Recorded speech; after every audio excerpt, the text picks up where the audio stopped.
6 months passed. 6 months of war. 6 months of learning to fight again. The galaxy was changing. Slowly. Painfully. But changing.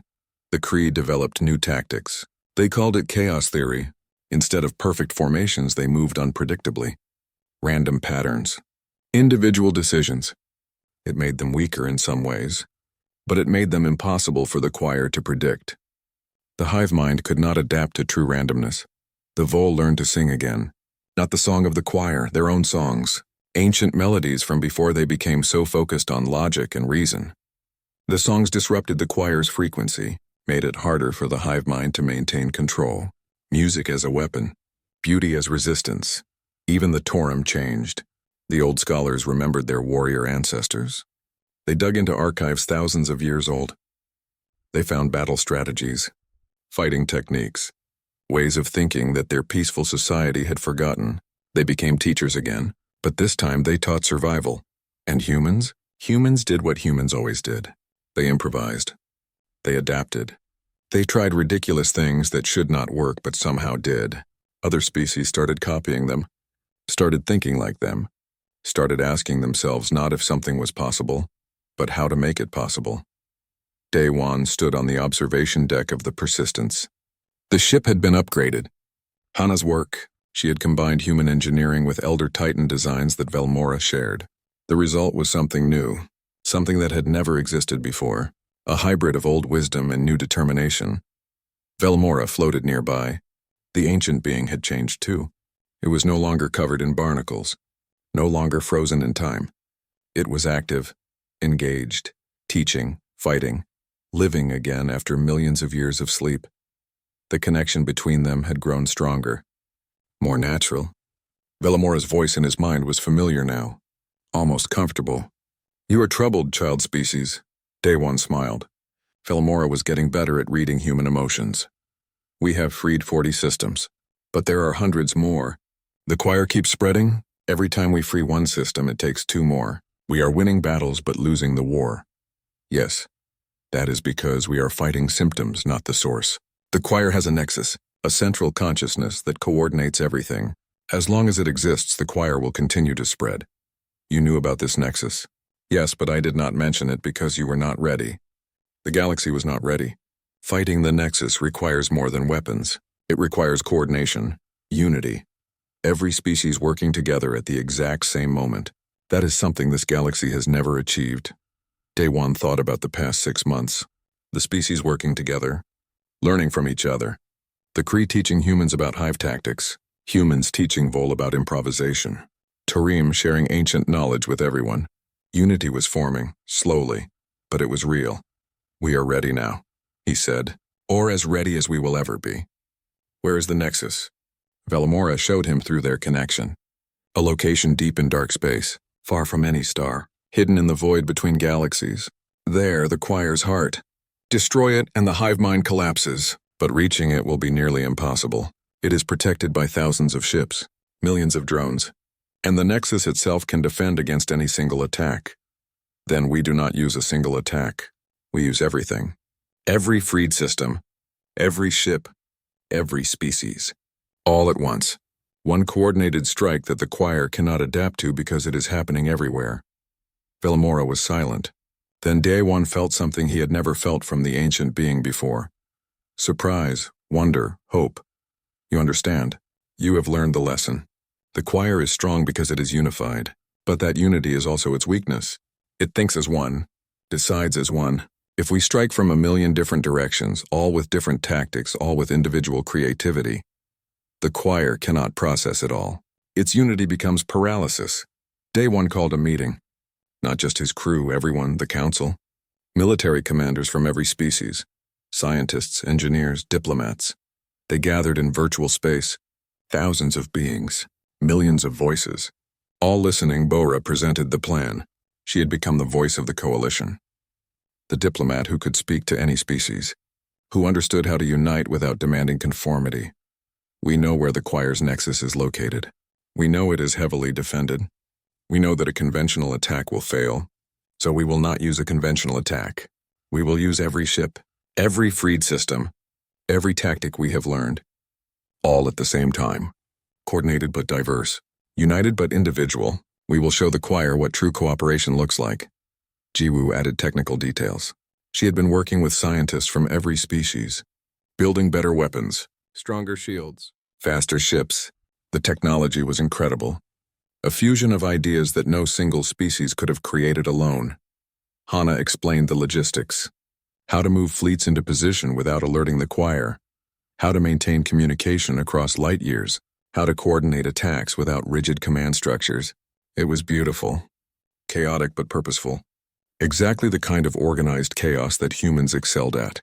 The vote was unanimous. Every species agreed. Every system pledged ships. Every freed world offered support. For the first time in galactic history, everyone was truly united, not because they had to be, but because they chose to be.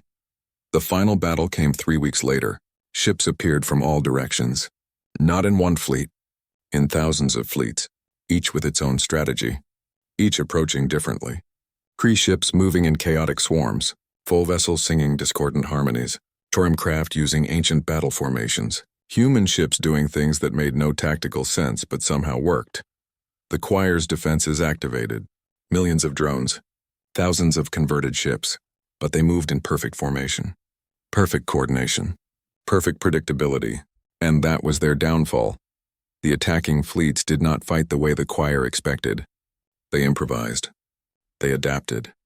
They changed tactics mid-battle. The choir tried to learn, tried to adapt, but there were too many variations, too many individual decisions, too many creative solutions to the same problem. Day One led the final push toward the Nexus, the Persistence and Velmora working together, one ship and one ancient being.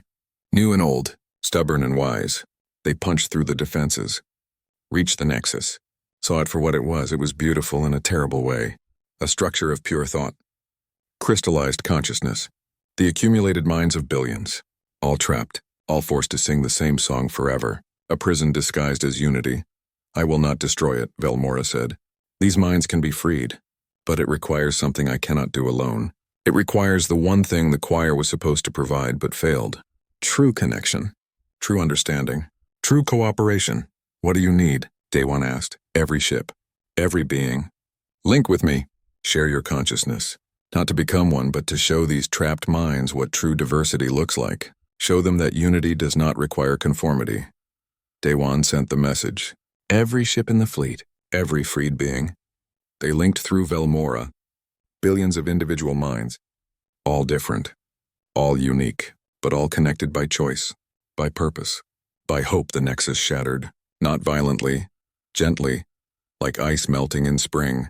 The trapped minds woke, confused, frightened, but free. They remembered themselves, remembered choice, remembered what it meant to be individual. The choir fell silent. Not dead, just dissolved. Billions of voices returning to billions of beings. The greatest threat the galaxy had faced in millions of years ended not with destruction, but with liberation. The aftermath took months, helping the freed minds adjust, rebuilding what the choir had destroyed, establishing new treaties, new alliances. The Galactic Council reformed, this time with humans holding a permanent seat, not because they demanded it, but because they had earned it. Velmora chose to remain awake, bonded to the Persistence. The ship was renamed. No longer just Persistence. Now it was called Persistence Rewarded, a reminder that stubborn hope eventually pays off. Hana became chief engineer of the new hybrid technology division, combining ancient Elder Titan knowledge with modern innovation, creating things that had never existed before, things that made the galaxy stronger. Jiwoo established research institutes on freed worlds, teaching, sharing knowledge, making sure that every species could contribute to the collective understanding without losing their unique perspective. Science became collaboration instead of competition. Bora negotiated treaties that would have been impossible before the war. Species that had been enemies for centuries became partners, not because they suddenly agreed on everything, but because they had learned to value their differences, to see diversity as strength instead of weakness. Day One stood on Earth, his home world. He had not been back since becoming a salvage pilot, had not wanted to return. Too many memories, too much pain, but now it felt right. Velmora had been moved into orbit, not as a ship, as a monument, Students from 1,000 worlds came to see it, to learn the story of how an ancient being and a stubborn human changed everything, to understand that the impossible is just difficult, and the difficult just takes a little longer. The words were carved on Velmora's hull, in every galactic language. A human saying that had become universal truth. A reminder that hope is not naive, persistence is not stubborn. And sometimes the newest voice in the room has the wisest words. Day one touched the hull. Felt 3 weeks had passed since Hyunwoo found Rin and Dal in the forest. His life had changed completely. Every morning he woke up before sunrise to do his farm work as quickly as possible. Then he would gather food and supplies and go to the dragons. Every evening he did the same thing. His days were exhausting, but he did not complain. Dal was growing stronger. The little dragon was no longer skin and bones. Her scales were bright and shiny. She could run and play now, chasing butterflies and pouncing on leaves. She made happy chirping sounds whenever Hyunwoo arrived with food. Sometimes she would climb on his lap and fall asleep there, purring like a giant cat. Rin was getting better too, but more slowly. Her wounds were healing thanks to the medicine Hyunwoo brought from the village pharmacy. He told the pharmacist he needed it for his injured dog. It was a lie, but what else could he say? The truth would sound insane. The big dragon could move around now, though she still limped. She spent most of her time teaching Dal things in their own language, a musical sound that Hyunwoo could not understand. But when Rin spoke to him, her voice came into his mind in Korean, clear and gentle. One evening, Hyunwoo sat against a tree while Dal played nearby. Rin rested her massive head on the ground near him. She looked at him with her golden eyes, and he felt her curiosity. "Why do you do this?" Rin asked in his mind. "You give us so much. Food, medicine, your time. You have made yourself poor to help us." "Why?" Hyunwoo shrugged. He was eating cheap instant noodles for dinner most nights now because he gave all his good food to the dragons. His savings were almost gone from buying supplies. But when he looked at Dal playing happily, he felt it was worth it. "I told you before, you are a mother with a child who needs help. That is enough." Rin was quiet for a moment. Then she said, "Tell me about your people, about humans. I have lived for many centuries and visited many worlds, but I have never met beings like you." Hyunwoo laughed a little. "What do you want to know?" "We are not special. We are just people trying to survive like everyone else." "That is not true." Rin's mental voice was serious. "My people, the Draen, were once mighty. We had great cities and powerful ships. We thought we were the strongest in the galaxy. But when the Krell came, we fell apart. We fought each other trying to save ourselves. Families abandoned each other. Friends betrayed friends. That is how we truly died even before our world burned." She paused, then continued. "But you, a human who has nothing, gave everything to help strangers. Not even strangers from your own kind, but aliens. Monsters from your nightmares. Why are humans like this?" Hyunwoo thought about it. He watched Dal trying to catch a bird, her wings flapping clumsily. "I do not know if all humans are like me. Some are cruel. Some are selfish. We have wars and hate and terrible things. But many of us, maybe most of us, we try to be good. We help because we know what it feels like to need help. My father always said that the measure of a person is what they do when no one is watching. You are wise, even if you do not think so." Rin sounded sad. "The Krell are the opposite. They are strong and cruel. They take and destroy. They see kindness as weakness. If they find us here, they will kill us. And they will hurt your people too." A cold feeling ran down Hyunwoo's back. "Will they come here to Earth?" Rin's eyes closed. "I do not know. I tried to hide our trail when we crashed. But Krell ships are always searching. They hunt down any survivors of the worlds they destroy. They want no one left who might fight back someday." Hyunwoo felt his stomach twist with worry. "Should I tell someone? The government? The military? What would you tell them? That dragons from space might bring an alien invasion? They would think you are crazy. Or worse, they would capture Dal and me to study us. We would become prisoners." She was right. Hyunwoo did not trust the government to do the right thing. They would probably take the dragons away, lock them up, do experiments. He could not let that happen. "Then we will hope the Krell never find you." Over the next few days, Rin began sharing stories of her people. She told Hyunwoo about the Draen civilization, how they had lived in harmony with nature for thousands of years. They did not build huge cities or factories. Instead, they lived in mountains and forests, using their natural abilities to survive. The Draen could breathe fire, but they used it carefully. They could speak mind to mind, sharing thoughts and feelings. They were long-lived, with some dragons surviving for thousands of years. Rin herself was over 3,000 years old, though she looked strong and healthy until the Krell attacked. The Krell came without warning. Rin's voice always became heavy with pain when she spoke of it. They wanted our world's resources, the crystals in our mountains, the rare metals in our earth. They did not care that we lived there. They dropped bombs from space. Millions died in the first day. We tried to fight, but they had weapons we could not match. Hyunwoo listened with growing anger. How could anyone be so cruel? How could they just destroy an entire civilization for rocks and metal? Dal was too young to remember the homeworld. She had been born on the escape ship. That made Hyunwoo even more sad. The little dragon would never see where she came from. She would never meet any other Draen except her mother. She was the last child of a dead race. But Dal did not seem sad. She was cheerful and playful, loving her new home in the Korean forest. She especially loved playing with Hyunwoo. One day she tried to teach him how to hunt. She crouched low and wiggled her back end just like a cat. Then she pounced on a grasshopper. She looked so proud of herself that Hyunwoo could not help laughing. Rin watched them with warm eyes. She has adopted you, she told Hyunwoo. To her you are family now. She sees you as a second parent. Hyunwoo felt his chest grow tight. He reached out and scratched Dal under her chin. She purred and pressed against his hand. Me, a dragon's parent? That is crazy, is it? Rin asked.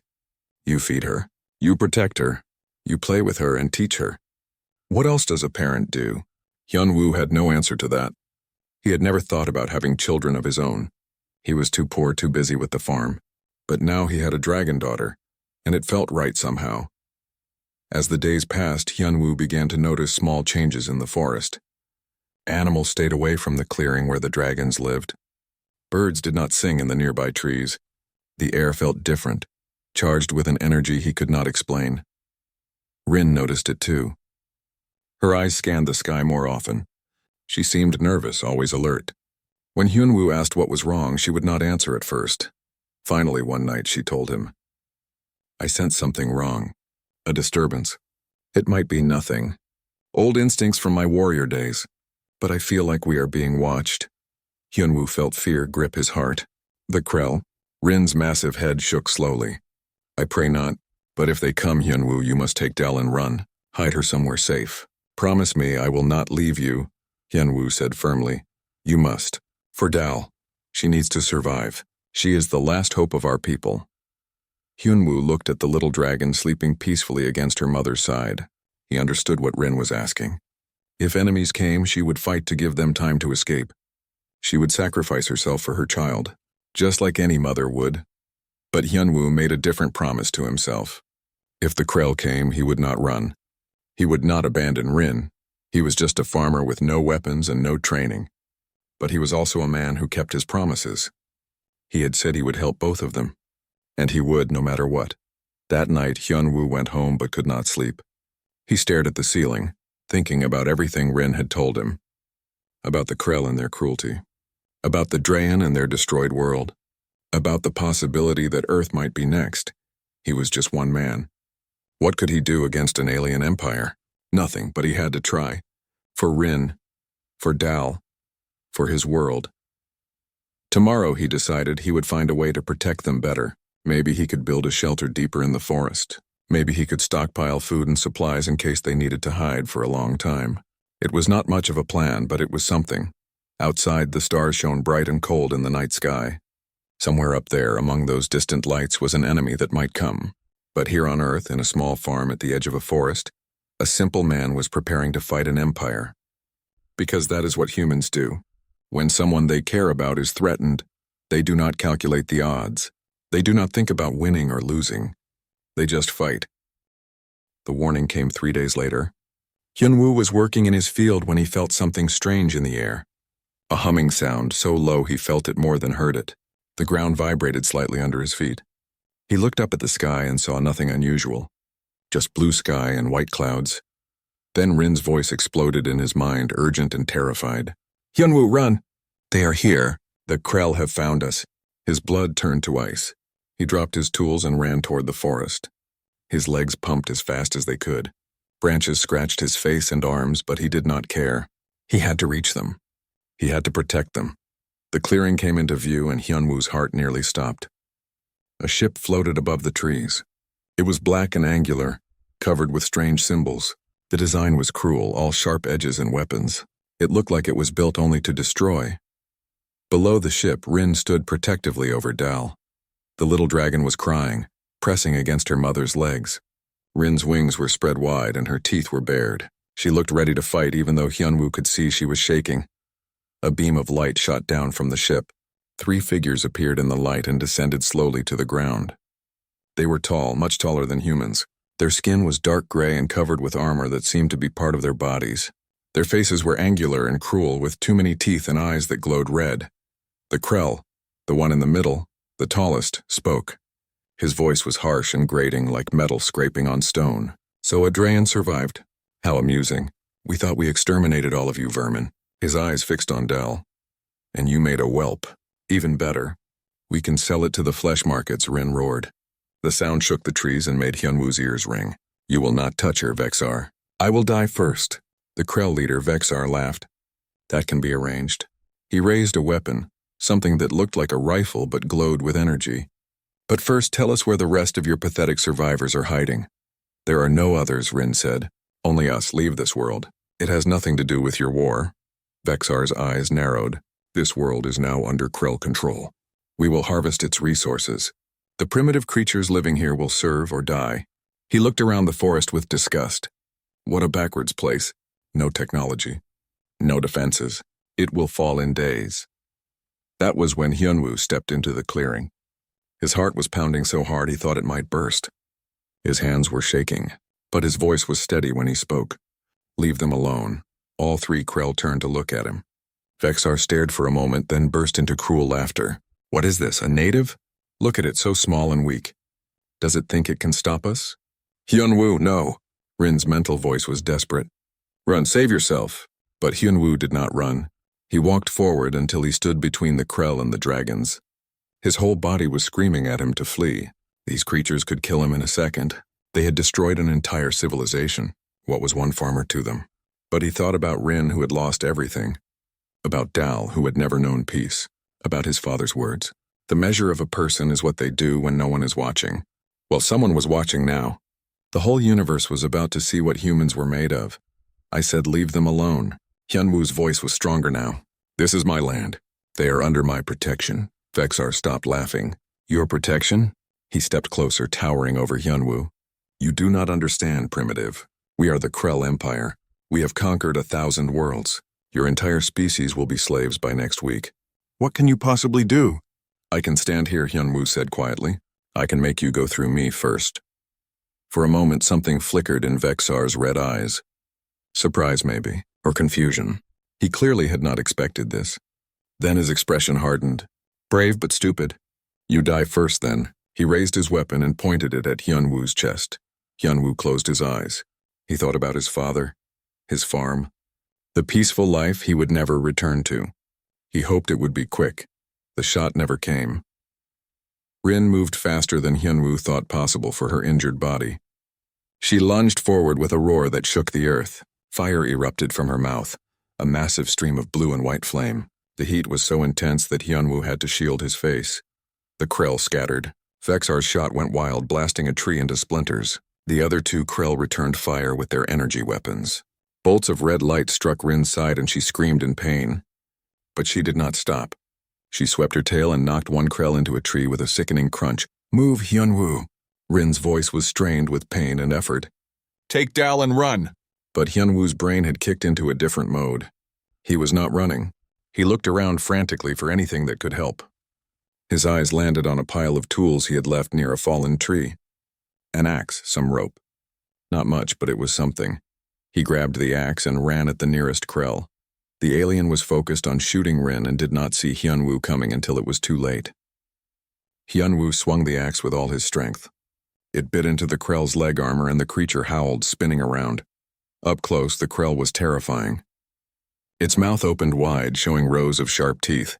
It raised its weapon to shoot Hyunwoo in the face. But Hyunwoo was a farmer. He knew how to work fast under pressure. He ducked under the gun and swung the axe again, this time at the weapon itself. The axe head struck the glowing power cell and the weapon exploded. The Krell screamed and fell backward, its hand badly burned. Hyunwoo did not wait. He ran to where he had left the rope and quickly tied it between two trees at ankle height. It was a simple trap, the kind he used to catch wild pigs, but maybe it would work. Vexar was still fighting Rin. The dragon was magnificent, even wounded, her movements graceful and deadly. But she was weakening. Blood ran down her scales from multiple wounds. She could not keep this up much longer. "Hey!" Hyunwoo shouted at Vexar. "Over here, you monster!" Vexar turned, rage twisting his face. He charged at Hyunwoo, firing his weapon. Hyunwoo ran, dodging behind trees as energy bolts exploded around him. His lungs burned and his legs ached, but he kept running, leading Vexar exactly where he wanted. The Krell's foot caught the rope and he went down hard, crashing face first into the dirt. Hyunwoo did not hesitate. He grabbed a heavy branch and brought it down on Vexar's weapon, knocking it away. Vexar snarled and grabbed Hyunwoo's leg, pulling him down. They rolled on the ground, the Krell's superior strength quickly overpowering him. Hands like steel closed around Hyunwoo's throat. He could not breathe. Black spots danced in his vision. Then Dal was there. The little dragon bit down hard on Vexar's arm. Her baby teeth were not strong enough to pierce his armor, but the surprise made him loosen his grip. Hyunwoo gasped for air and kicked hard, catching Vexar in what he hoped was a sensitive spot. The Krell commander roared and backhanded Dal away. The little dragon hit a tree and fell limp. Rin screamed in anguish and rage. She unleashed the most powerful fire breath Hyunwoo had ever seen. The flames were pure white, so hot that the grass ignited just from being near them. Vexar's armor began to melt. He screamed and ran, stumbling back toward his ship. The other surviving Krell followed, dragging their wounded comrade. The ship's beam caught them and pulled them up. Within seconds, the black vessel was rising into the sky. But before it disappeared, Vexar's voice echoed across the clearing, amplified by speakers. "You have not won, primitives. We will return with a full war fleet. Your world will burn. Every living thing will die. You have 3 of your days to say your prayers." The ship vanished into the clouds. Silence fell over the forest. Hyunwoo lay on the ground, gasping for breath. His throat hurt where Vexar had choked him. His whole body ached. Then he remembered Dal. He forced himself up and ran to where the little dragon had fallen. She was breathing but unconscious. Rin limped over, her own wounds forgotten. She nuzzled her daughter gently, tears streaming down her scaled face. Hyunwoo placed a shaking hand on Rin's side. "We have 3 days. We need help, real help. I have to tell people what is coming." Rin looked at him, her golden eyes full of sorrow. "They will not believe you until it is too late. That is how the Krell work. They rely on disbelief and chaos. Then I will make them believe," Hyunwoo said. He looked up at the sky where the Krell ship had disappeared. The universe was about to learn something important. When you threaten a human's family, when you try to hurt those they protect, they do not give up. They do not surrender. They fight, and somehow, someway, they find a way to win. The military base was chaos. Soldiers ran everywhere, carrying equipment and shouting orders. Helicopters filled the sky. Tanks rolled through the gates. The whole world had seen the Krell ship on satellite footage. No one could deny the truth anymore. Aliens were real, and they were coming to destroy Earth. Hyunwoo sat in a room with generals and government officials. His simple farm clothes looked out of place among all the uniforms. Dal was curled in his lap, still weak from the fight. Rin was outside, too large to fit in the building. A squad of nervous soldiers surrounded her, though she had assured everyone she was not a threat. A woman in a military uniform stepped forward. She was tall and stern-looking, with short black hair and sharp eyes. Her name was Captain Ji-Hai, and she was in charge of Earth's defense coordination.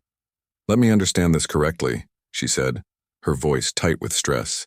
"An alien empire called the Krell will arrive in less than 2 days with a war fleet. Their goal is to harvest our planet's resources and enslave or kill all humans. And our only source of information is you, a farmer, and a wounded alien dragon." Hyunwoo nodded. "That is correct. Rin knows their tactics. She has fought them before. We need to listen to her." One of the generals, an older man with gray hair, slammed his fist on the table. "This is insane. We are supposed to trust advice from the same species that brought this threat to our world in the first place?" Hyunwoo felt anger rising in his chest. Rin did not bring them here on purpose.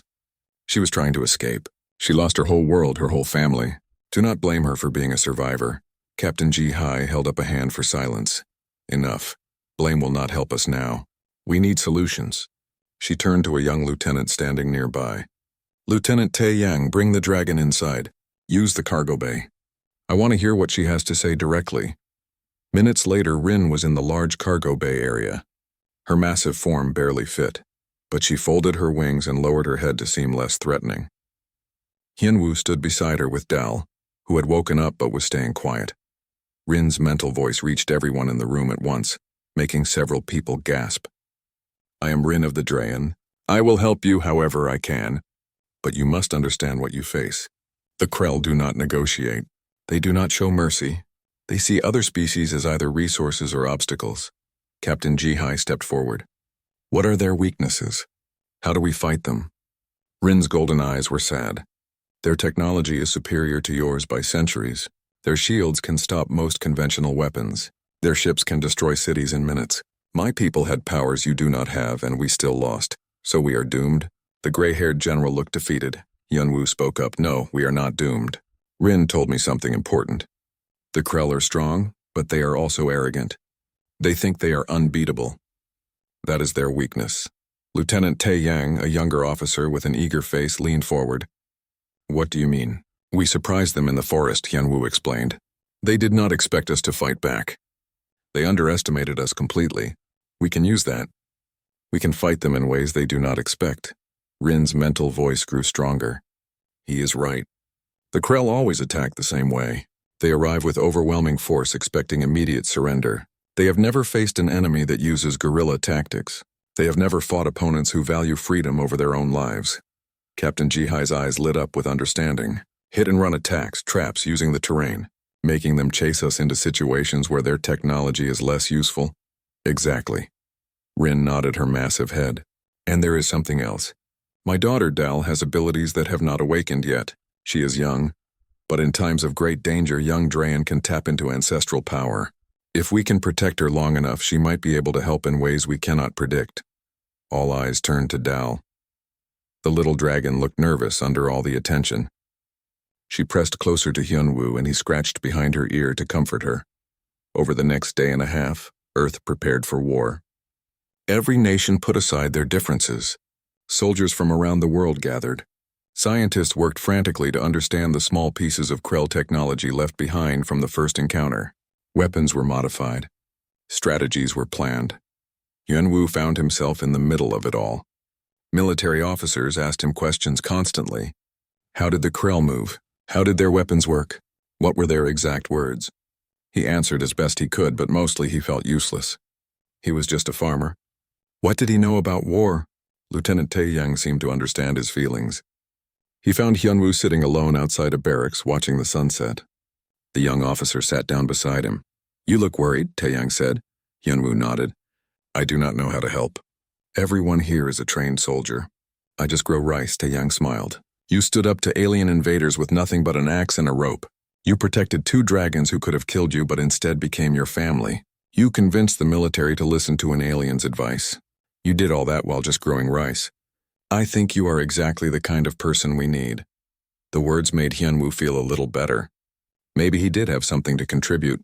Not weapons training or tactical knowledge, but heart, determination, the stubborn refusal to give up that his father had taught him. That night, Dal could not sleep. She kept looking up at the stars, her eyes worried. Hyunwoo sat with her, stroking her scales gently. Are you scared? He asked her softly. Dal could not speak in words like her mother, but Hyunwoo felt her emotions. Fear, yes, but also determination. She was young, but she understood what was at stake. This world had given her and her mother shelter. These humans, especially Hyunwoo, had shown them kindness when they had nothing. Dal wanted to help protect them. Rin approached them, her steps careful to avoid the many soldiers and vehicles. She looked tired but resolute. Tomorrow they come. Are you ready, my friend? Hyunwoo looked up at her.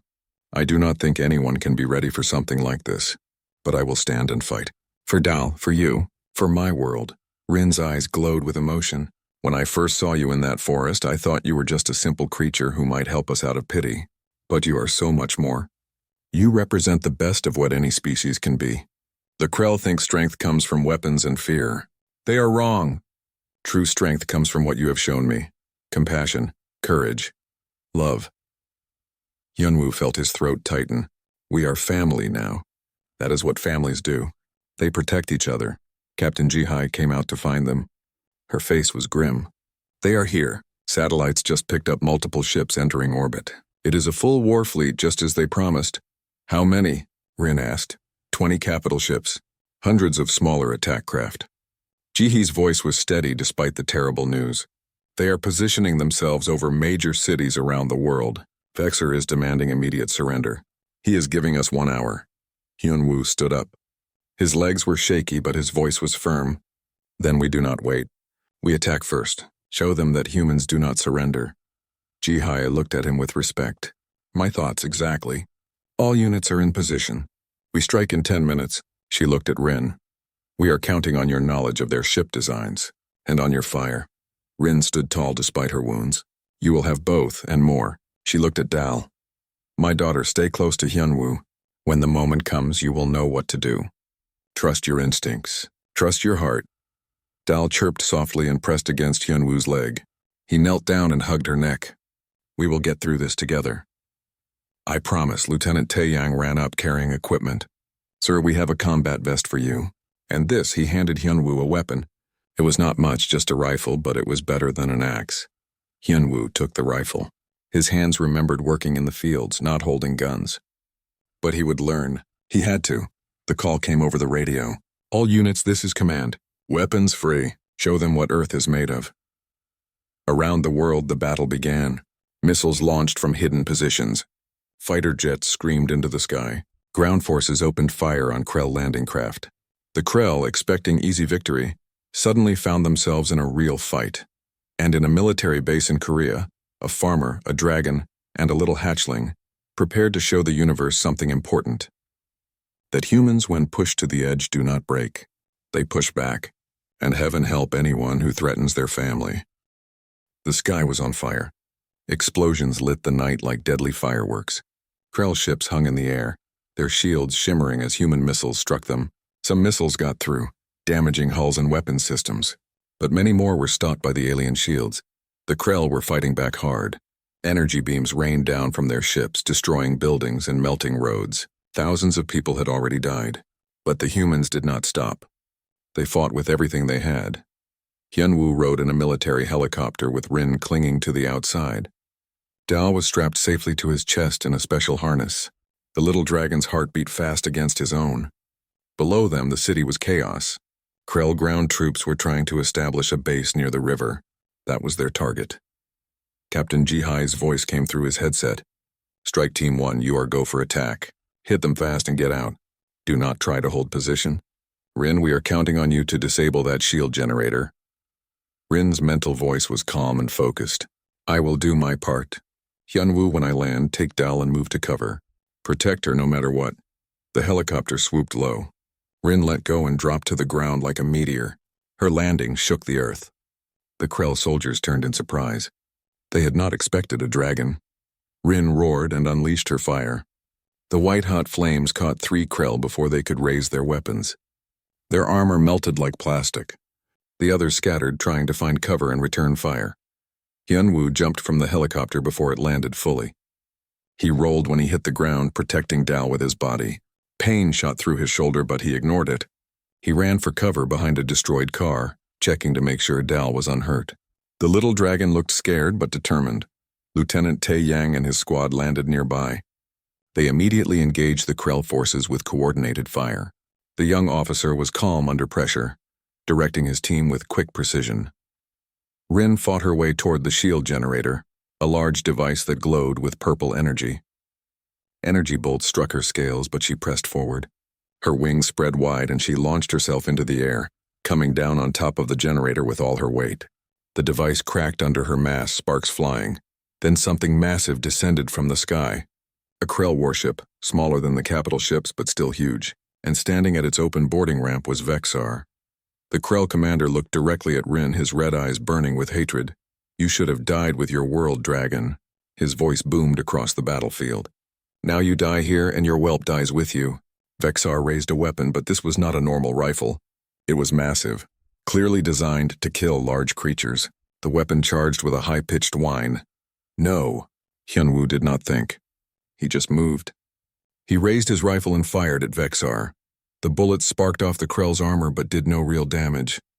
But they got his attention. Vexar's head turned toward Hyunwoo, the primitive from the forest. You again. Why do you not understand? You cannot win. You are nothing.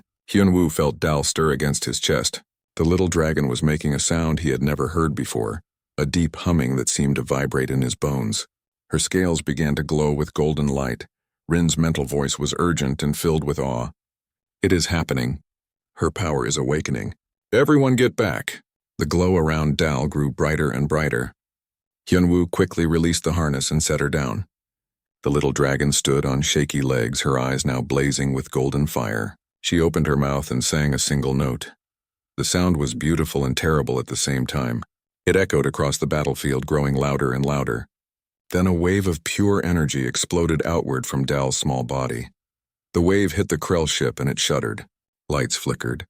The shields failed. The ship's engine sputtered and died. All around the battlefield, Krell weapons stopped working. Their armor's power systems went dark. The aliens looked around in confusion and fear. Captain Jihai's voice came through the radio, barely containing her excitement. All units, enemy shields are down. All ships are showing power failures. Hit them now. Around the world, human forces seized the moment. Missiles that had been bouncing off shields now struck true. Fighter jets attacked vulnerable ships. Ground troops pushed forward against confused Krell soldiers whose high-tech armor was now just heavy metal. Vexar stumbled, his weapon dead in his hands. He looked at Dal with something Hyunwoo had never seen in the Krell commander's eyes before. Fear. What is this? How is this possible? The whelp is only a child. Rin limped forward, standing protectively near her daughter. She is not just any child. She is a queen of the Draen, the last of our royal bloodline. Her power sleeps until it is needed most. You have awakened it with your cruelty, and now you will face the consequences. Dal's power pulse had drained her. The golden light faded and she collapsed. Hyunwoo was there instantly, catching her before she hit the ground. The little dragon's breathing was shallow but steady. She had given everything she had. Vexar looked around at his failing forces. His ship was falling from the sky, engines dead. His soldiers were retreating or surrendering. The mighty Krell Empire was being defeated by primitives and a child dragon. Lieutenant Taeyang and his squad surrounded Vexar, weapons raised. The Krell commander looked at them with pure hatred, but he knew he was beaten. Slowly, he raised his hands in surrender. The battle did not end immediately. Fighting continued for hours as Krell forces around the world realized they had lost. Some tried to flee, some fought to the death, but most surrendered when they understood that their technological advantage was gone. By sunrise, it was over. Earth had won. The cost was terrible. Cities were damaged. Thousands had died, but humanity had survived. They had faced an empire that had conquered 1,000 worlds, and they had won. 3 months later, Hyunwoo stood in his rice field. The crops had grown well despite his absence during the war. Life was slowly returning to normal, though normal would never be quite the same. Dal was much bigger now, almost twice her size from before. She played in the field, chasing birds and practicing her flying. She could stay in the air for several minutes now. Rin watched from the forest edge, her wounds fully healed. She looked happy and peaceful. A car pulled up to the farm. Captain Jihai and Lieutenant Taeyang got out. They were in dress uniforms, not combat gear. Jihai smiled as she approached. We came to give you news. The Galactic Confederation has made contact. They monitored the battle and were impressed. Earth is being invited to join as a member species. Hyunwoo wiped dirt from his hands. That is good. What about the Krell? The Confederation has declared them a hostile species. Their empire is being dismantled. Vexar and the other commanders are facing trial for their crimes. Taeyang looked proud. And worlds the Krell conquered are being liberated, including the Draen homeworld or what is left of it. Rin approached, her golden eyes bright. My world still exists? Jihai nodded. It is badly damaged, but it can be healed. The Confederation is offering to help. They want to know if you and Dal would like to return there. Hyunwoo felt his heart sink. Of course they would want to go home. It was their world, but he would miss them terribly. They had become his family. Rin looked at the farm, then at Hyunwoo. This is our home now. My world is dead, no matter how much they rebuild it. But here we found something more valuable than any planet. We found family. We found a human who taught us that true strength comes from the heart. Dal chirped and ran to Hyunwoo, nuzzling against him. The message was clear. She was staying too. Jihai smiled wider. That is good, because we have another offer. The Confederation wants Earth to have an ambassador, someone to represent our world and help other species understand what humanity is really about, someone who showed the galaxy that courage and compassion are stronger than weapons. She looked directly at Hyunwoo. They want you. Hyunwoo's mouth fell open. Me, I am just a farmer. I do not know anything about politics or diplomacy. Taeyang laughed. That is exactly why you are perfect. The galaxy has enough politicians. They need someone real, someone genuine, someone who stood up to an empire with an axe because it was the right thing to do. Rin's mental voice was warm. You would be wonderful, my friend. And Dal and I would go with you. You are our family now. Hyunwoo looked around at his simple farm. Then he looked at the people around him. At Rin and Dal, who had lost everything but found hope. At Jihai and Taeyang, who had become friends during the war. At the world that had come together to fight for its survival. His father had taught him that the measure of a person is what they do when no one is watching.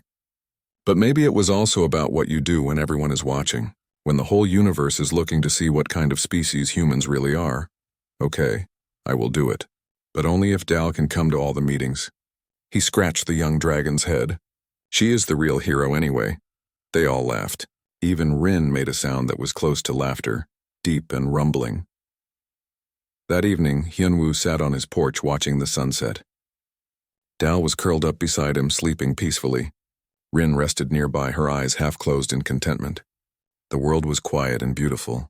Somewhere up in the stars, a new chapter was beginning for Earth. The Krell had thought humans were weak, easy prey. They had thought kindness was a weakness to exploit.